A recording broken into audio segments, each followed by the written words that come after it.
తాజా అంశాన్ని చూస్తున్న ముఖ్యమంత్రి చంద్రబాబు అవినీతిపై విచారణ చేయించాలని ప్రధాని మోదీకి వైకాపా అధ్యక్షుడు జగన్ లేఖ రాశారు.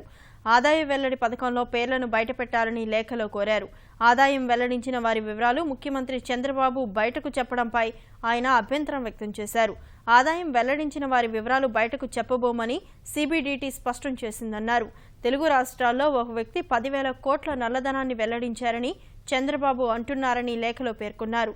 ముఖ్యమంత్రికి ఆ వివరాలు ఎలా తెలిసాయో చెప్పాలని కోరారు.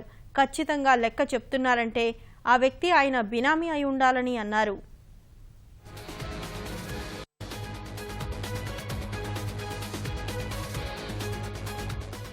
ముఖ్యమంత్రి చంద్రబాబు అవినీతిపై విచారణ చేయించాలని ప్రధాని మోదీకి వైకాపా అధ్యక్షుడు జగన్ లేఖ రాశారు. ఆదాయ వెల్లడి పథకంలో పేర్లను బయటపెట్టాలని లేఖలో కోరారు. ఆదాయం వెల్లడించిన వారి వివరాలు ముఖ్యమంత్రి చంద్రబాబు బయటకు చెప్పడంపై ఆయన అభ్యంతరం వ్యక్తం చేశారు. ఆదాయం వెల్లడించిన వారి వివరాలు బయటకు చెప్పబోమని సిబిడిటి స్పష్టం చేసిందన్నారు. తెలుగు రాష్ట్రాల్లో ఒక వ్యక్తి 10,000 కోట్ల నల్లధనాన్ని వెల్లడించారని చంద్రబాబు అంటున్నారని లేఖలో పేర్కొన్నారు. ముఖ్యమంత్రికి ఆ వివరాలు ఎలా తెలిసాయో చెప్పాలని కోరారు. ఖచ్చితంగా లెక్క చెప్తున్నారంటే ఆ వ్యక్తి ఆయన బినామీ అయి ఉండాలని అన్నారు.